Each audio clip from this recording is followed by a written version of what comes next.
Scientists just confirmed the moon is physically expanding. But here's what's crazy: a man living in the desert 1,400 years ago already knew this. How? Not just appearing bigger in the sky, but physically growing in size. And the deserts of Arabia, they're slowly transforming into lush green landscapes full of rivers and vegetation. Sounds impossible, right? But here's the mind-blowing part. Prophet Muhammad, peace be upon him, predicted all of this over 1400 years ago, long before modern science, satellites, or space exploration even existed today. We're going to explore these incredible prophecies and see how science is proving them true, right before our very eyes. Assalamu Alaikum everyone, and welcome back to the channel. For those of you who are joining us for the first time, a very warm welcome to you. This is a channel where we dive deep into the miraculous prophecies found within Islam, and we carefully examine how modern science, archaeology, and recent discoveries are validating these ancient predictions. So in today's video, we're going to be breaking down not just one, not two, but 4 major signs of the approaching last hour that were prophesied by Prophet Muhammad, peace be upon him, over a millennium ago. These aren't just religious beliefs or spiritual concepts, no. These are scientifically observable, measurable phenomena that are happening in the world right now as we speak. So I highly encourage you to stick with me all the way until the very end of this video, because the 4th and final sign we are going to discuss is absolutely fascinating. It actually has 4 completely different scholarly interpretations, and remarkably every single one of them could potentially be true simultaneously. Without further delay, let's dive right into the first sign. Sign number 1, the expansion of the moon. The very first sign we are going to explore today is something that sounds almost like science fiction, but I assure you, it's absolutely real. It was narrated that Prophet Muhammad, peace and blessings be upon him, said, from among the clear signs indicating the approach of the hour is that the moon will expand. Now, it's extremely important that we clarify something right from the start. This hadith, this prophetic statement, is not referring to those times when you look up at the night sky and the moon appears unusually large near the horizon. That is simply an optical illusion caused by the way our atmosphere bends light and how our brains perceive objects near the horizon compared to objects high in the sky. Know what the Prophet, peace be upon him, was referring to here is the actual, literal, physical expansion of the moon itself. The moon getting genuinely bigger in terms of its actual dimensions and mass. And here's what's truly fascinating about this particular hadith.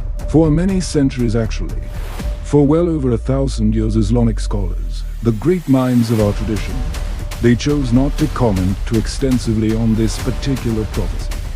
They essentially said, and I'm paraphrasing here, we accept this hadith exactly as it has been narrated to us. We believe in it with certainty. We don't need to speculate about its meaning or try to force an interpretation onto it. We simply leave it as it is and trust in the knowledge of Allah. But brothers and sisters, here's where this becomes absolutely incredible. If you were to open up your computer or your smartphone right now and type into Google the phrase moon expanding, you would discover something absolutely astonishing. Modern astronomers, scientists who study celestial bodies and the mechanics of our solar system, they have actually confirmed through careful measurements and observations that the moon is, in fact, getting physically larger. Now, some researchers in the scientific community have suggested that this expansion might be occurring primarily from one specific side or region of the moon. Others are still conducting studies to understand the exact mechanisms and causes behind this phenomenon. But regardless of the specific details, the fundamental point remains unchanged and undeniable: it is happening. The moon is expanding. This is not speculation. This is observable, measurable scientific fact. So I want you to really think about this for a moment. Pause and reflect. How is it possible that someone living 1400 years ago, in the 7th century, dwelling in the Arabian Peninsula where there were no telescopes, no satellites, no advanced astronomical instruments, no space agencies, no technology whatsoever that could observe the moon in detail, how could such a person know about a phenomenon that scientists with all their modern equipment are only now confirming? The only logical, reasonable explanation is this: because Muhammad, peace and blessings be upon him, was a true and genuine prophet of Allah, the all-knowing creator. He received divine revelation. He was given knowledge of the unseen. Subhanallah, glory be to Allah. Sign number 2. Knowledge disappearing and earthquakes rising. Moving on now to the second major sign, and this one, brothers and sisters, should genuinely concern every single one of us, because we are witnessing it unfold right before our very eyes in our own generation. This particular prophecy is recorded in one of the most authentic collections of hadith in all of Islamic literature, Sahih Bukhari, compiled by Imam Bukhari. May Allah have mercy upon him. The Prophet Muhammad, peace be upon him, said, "The hour, meaning the day of judgment, will not be established, will not come to pass until knowledge is taken away from the people, and until earthquakes become frequent and widespread." Now, let's take our time and carefully unpack both components of this profound hadith, because each part carries deep significance. First, when we talk about knowledge being taken away, what exactly does that mean? Does it mean that people will suddenly lose their memory? That books will disappear? That information will be erased? No, not at all. In other narrations and explanations provided by the scholars of hadith throughout Islamic history, we learn that knowledge is taken away through the death of the scholars, the true learned individuals who possess deep, comprehensive understanding of Islam, who have spent decades studying, who can properly interpret texts, who can guide the community with wisdom. When these scholars pass away, and when they are not replaced by equally qualified successors, when the next generation doesn't produce individuals of similar knowledge and piety, that is when ignorance begins to spread like wildfire through society. People start issuing religious rulings without proper knowledge. They start speaking on matters they don't understand. Confusion becomes widespread. And brothers and sisters, we are already seeing this phenomenon today.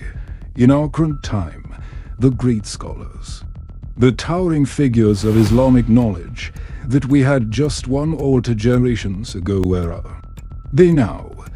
Many have passed away, and while we do have sincere, knowledgeable scholars today, may Allah preserve them, we must acknowledge that the overall level is declining. This is not meant to be disrespectful to anyone, it's simply an observable reality that the Prophet, peace be upon him, warned us about. And this trend will intensify dramatically as we approach closer and closer to the end of time. But now let's talk about the second part of this hadith. And this part should genuinely send chills down your spine. Earthquakes. Scientists and seismologists, these are the experts who study earthquakes and tectonic activity. They have meticulously documented and confirmed something extraordinary. Earthquakes are becoming more frequent, more powerful, and more devastating. And this isn't just a trend from the last 10 or 20 or 30 years. No, this is a pattern that has been observable and measurable for the last 1,000 years, ever since the Prophet, peace be upon him, made this statement. Let me give you some specific numbers so you can grasp the magnitude of what we're talking about. Every single year, without fail, our planet Earth experiences somewhere between 13 to 15 major earthquakes. When I say major, I'm referring to earthquakes that register above 7.0 on the Richter scale, for those unfamiliar with seismology. Let me clarify, a 7.0 magnitude earthquake is not a minor tremor or a small shake. No, this is catastrophic level destruction. Buildings collapse, infrastructure is destroyed, entire cities can be devastated, lives are lost. And if you want a specific, documented example of just how powerful these earthquakes can be, let me tell you about what happened in Chile in the year 1960.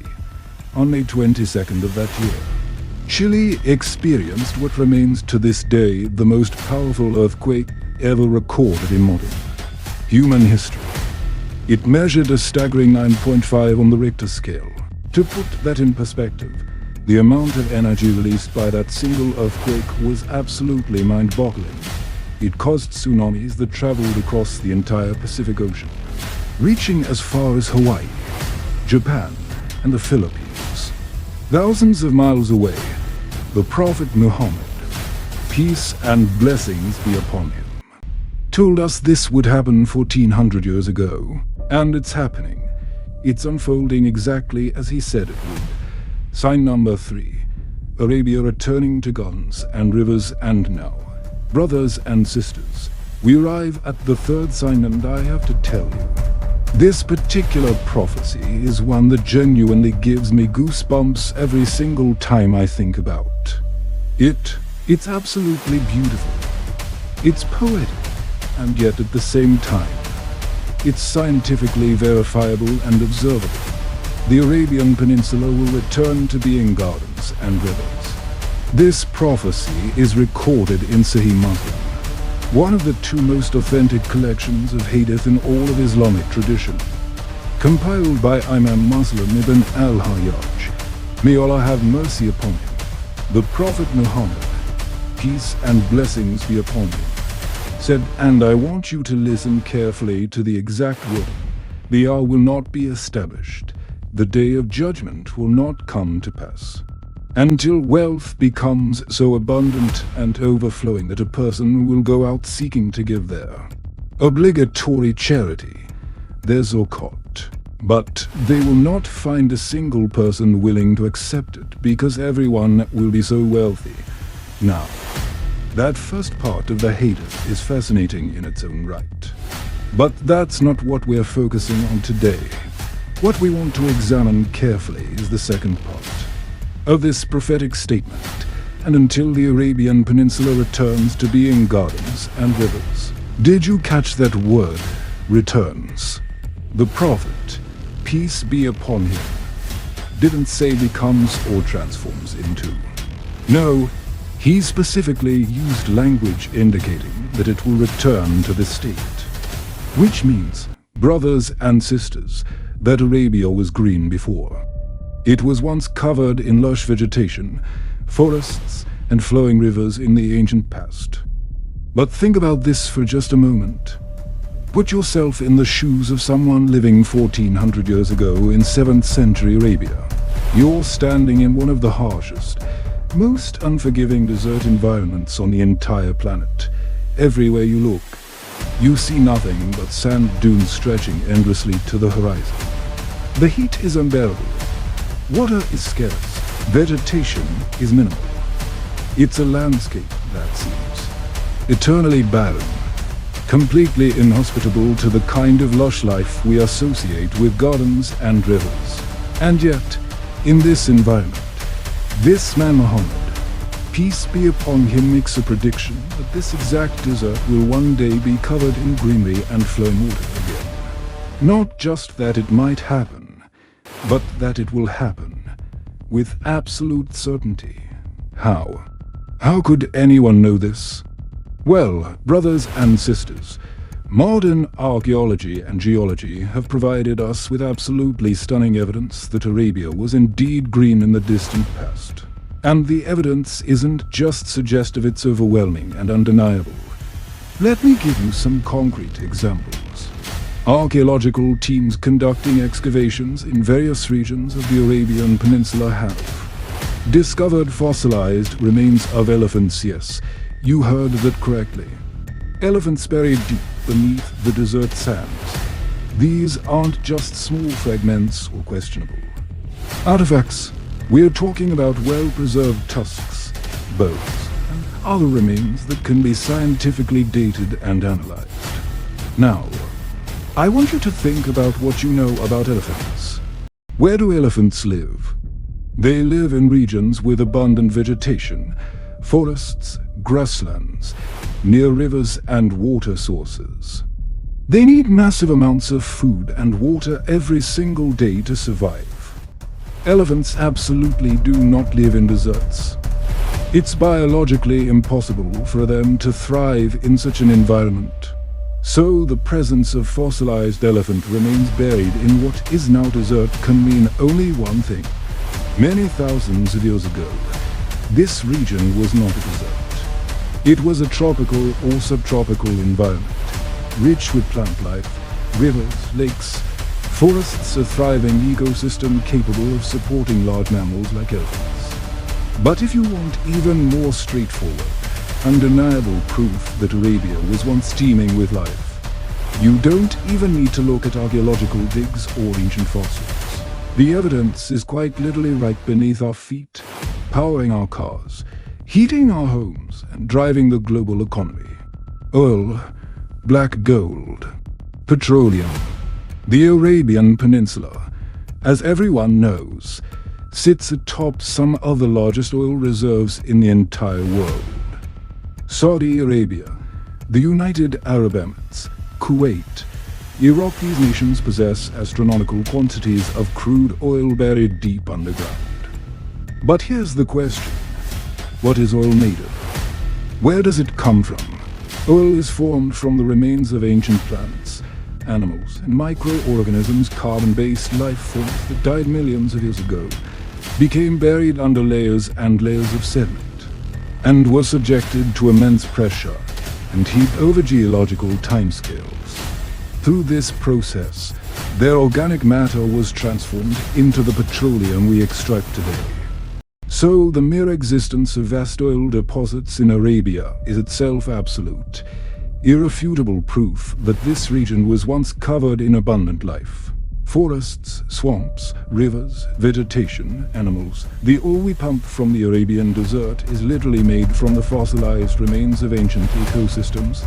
How could Prophet Muhammad, peace be upon him, living in a desert 1400 years ago, with no geological training, no scientific instruments, no way of knowing what lay beneath the sands, how could he know that this land was green before? Because he was receiving revelation from Allah, the creator of the heavens and the earth, the one who has knowledge of all things past, present, and future. But brothers and sisters, the truly miraculous part, the part that should make every single one of us pause and reflect deeply, is not just that Arabia was green in the past. It's that the prophecy says it will return to being green. And we're witnessing the beginning of this transformation right now, in our lifetime. Just within the last few months and years, videos have been circulating online that show something absolutely remarkable. There's one particular video that went viral. A person was driving on a highway in Saudi Arabia, filming through the car window with their phone. In the footage, you can see mountain after mountain passing by. Initially, in the dry season, every single one of these mountains is completely yellow, sandy, rocky, dry, lifeless. Just barren rock and sand. But then, after the rainy season, this same person drove on that exact same highway and filmed again. And what you see is absolutely stunning. Every single one of those mountains, from the base all the way to the peak, is covered in vibrant green vegetation. Every inch, completely transformed. The car is driving by, and mountain after mountain is just green, green, green as far as the eye can see. And it's not just surface level greenery. There are numerous videos and reports of people digging in the desert and discovering underground rivers and water sources flowing beneath the sand. They dig down just a few feet or meters, and suddenly, Water begins flowing out, creating streams and small rivers right there in the middle of the desert. Scientists and climate experts have weighed in on this phenomenon, as well Dr. Abdullah Al-Misnad, who is a prominent climate researcher and former professor at Qasim University in Saudi Arabia, has published analyses explaining that due to specific changes in atmospheric pressure systems, ocean currents, and overall climate patterns, the Arabian Peninsula is on track to experience significantly increased rainfall in the coming decades. He has outlined multiple scientific scenarios that could lead to the gradual transformation of Arabia back into a green, fertile region with abundant vegetation and rivers. And on top of these natural climate shifts, the Saudi government has launched what they call the Saudi Green Initiative and the Middle East Green Initiative. Massive environmental programs with the goal of planting 50 billion trees across the region and restoring 200 million hectares of degraded land. Whether through natural climate change, human effort, or a combination of both, the prophecy of Prophet Muhammad, peace be upon him, is unfolding before our very eyes. Subhanallah, glory be to Allah. The Prophet, peace be upon him, wasn't guessing. He wasn't speculating. He was conveying divine knowledge revealed to him by the Creator of all things. Sign number 4. Time will become closer, and now we arrive at the fourth and final major sign that we're going to discuss in today's video. And I promise you, this one is absolutely fascinating because it opens up multiple layers of meaning and interpretation. The Prophet Muhammad, peace and blessings be upon him, said, "Time will become close." Now, when you first hear this statement, you might be wondering, what exactly does that mean? Time will become close. Close to what? In what sense? Is this literal or metaphorical? The great scholars of Islam throughout history have pondered this hadith deeply, and they have provided us with multiple different explanations and interpretations. And here's what's absolutely remarkable. All 4 of these explanations are valid. They all make logical sense, and they could all potentially be true simultaneously. They are not mutually exclusive, they can coexist. So let's go through each one carefully. Explanation number 1. Time will literally be shortened. The first interpretation, taken by several classical scholars, is that this statement should be understood completely literally. That is, time itself will actually be shortened. The 24 hours that make up a day and night cycle will somehow be compressed, contracted, made shorter. Now, some people might immediately think, wait, how is that possible? How can time itself be shortened? But brothers and sisters, we must remember that Allah, the creator of time and space, has complete and absolute power over his creation. If he wills for a time to contract, it will contract. The one who created the laws of physics can certainly alter them if he chooses. And remarkably, there's another hadith that seems to support this little interpretation. This hadith is narrated by Abu Hurairah, may Allah be pleased with him, and it's recorded in Jami at-Tirmidhi. The Prophet, peace be upon him, said, and again, listen carefully to the exact word, the hour will not begin until time passes more quickly. A year will pass like a month will pass like a week will pass like a day will pass like an hour, and an hour will pass like the flash of a fire, meaning it flares up quickly and then dies out almost instantly. So according to this first interpretation, we're talking about an actual, literal compression of time itself. Days that genuinely feel or literally are shorter than they used to be. Explanation number 2. Less blessing Barakah in time. The second scholarly interpretation approaches this hadith from a different angle. These scholars say that when the Prophet, peace be upon him, mentioned that time will become close, he was referring not to a literal shortening of hours and minutes, but rather to a decrease in the Barakah, the blessing, the productivity, the benefit that we derive from our time. In other words, the hours remain the same 24 hours in a day, but you'll accomplish less in those hours. You'll feel like you have no time. You will be busy all day long, but at the end of the day, you look back and think, what did I actually accomplish? Brothers and sisters, how many of you can relate to this feeling? Be honest. You work all day long. You're busy from morning until night.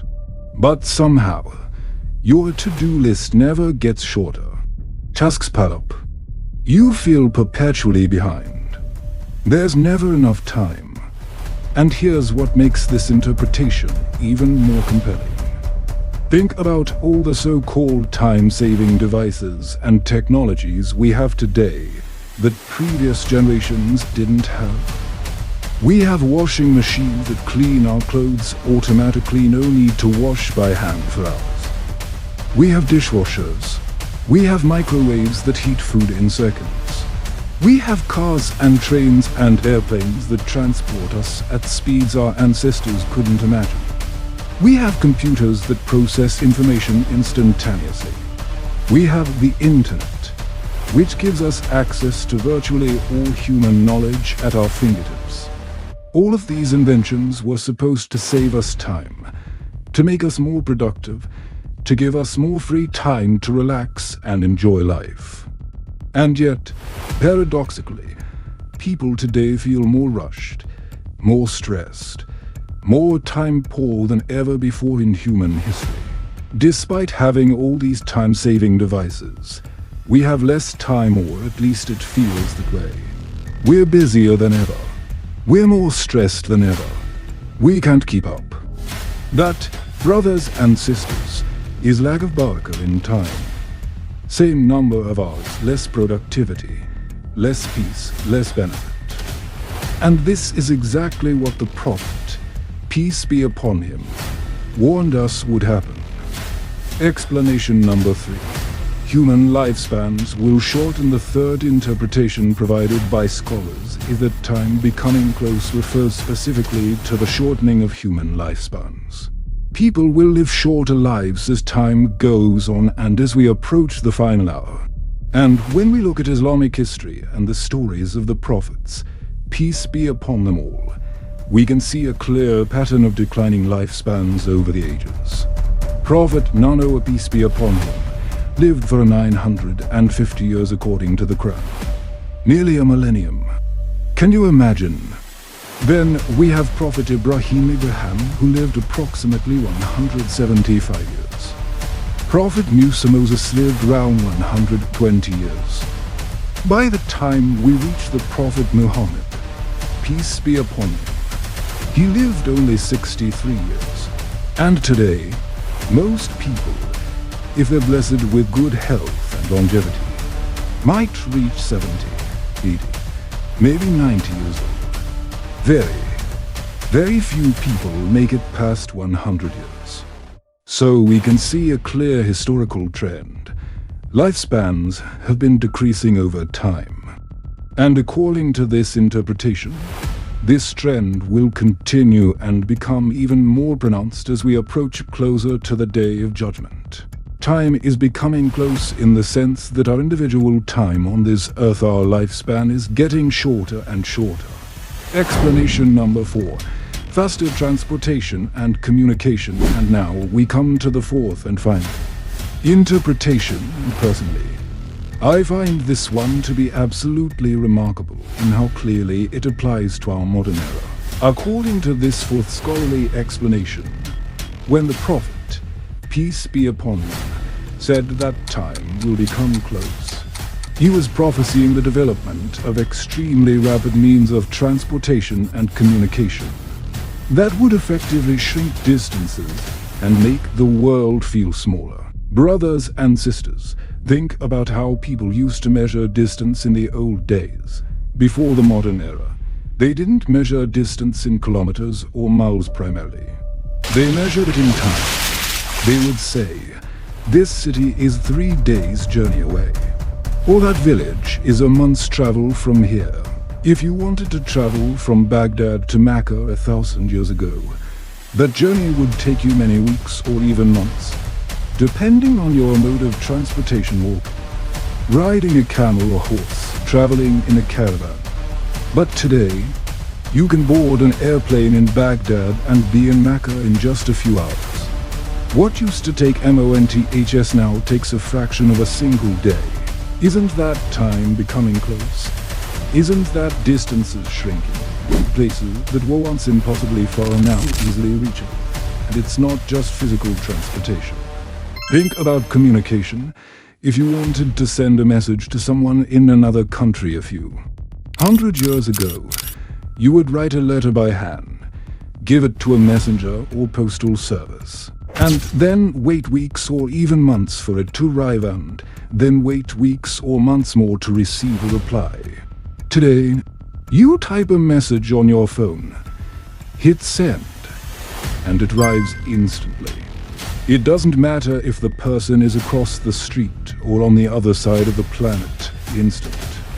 Video calls allow you to see and hear someone in real time from anywhere in the world. Time has become close. Communication that used to take months now happens in fractions of a second.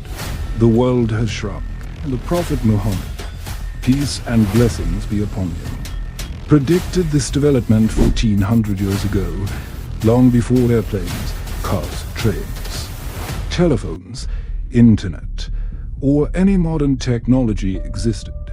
So there you have it. Brothers and sisters, 4 profound, powerful signs of the approaching last star that were prophesied by Muhammad, peace and blessings be upon him, over 14 centuries ago. Number 1. The moon is expanding and science has confirmed it's actually happening. Number 2. Knowledge is disappearing, scholars pass away, and earthquakes are increasing in both frequency and intensity. Number 3. The Arabian Peninsula is returning to gods and rivers, just as the Prophet foretold. Number 4. Time is becoming close in multiple ways, literally, in terms of Barakah, in terms of lifespan, and in terms of how we travel and communicate. These are not ancient myths. These are not symbolic stories. These are observable, verifiable facts unfolding in the world around us right now. As we speak, they are powerful reminders that the day of judgment is real. It is approaching. And we should be preparing ourselves spiritually and living our lives in a way that pleases Allah. If this video impacted you, if it made you think, if it strengthened your faith even a little bit, I ask you to please hit that like button right now. Share this video with your family members, your friends, anyone who might benefit from hearing this message. And if you haven't already, please subscribe to the channel and turn on notifications so you don't miss future content like this. I want to know which of these 4 signs impacted you the most. Which one made you pause and think? Drop a comment down below and let me know. I read every single comment, and I love hearing from you. Jazakallahu khairan, may Allah reward you with goodness for watching all the way to the end. May Allah guide us all, protect us, and allow us to prepare properly for the meeting with Him. Until next time, brothers and sisters, Assalamu Alaikum wa rahmatullahi wa barakatuh.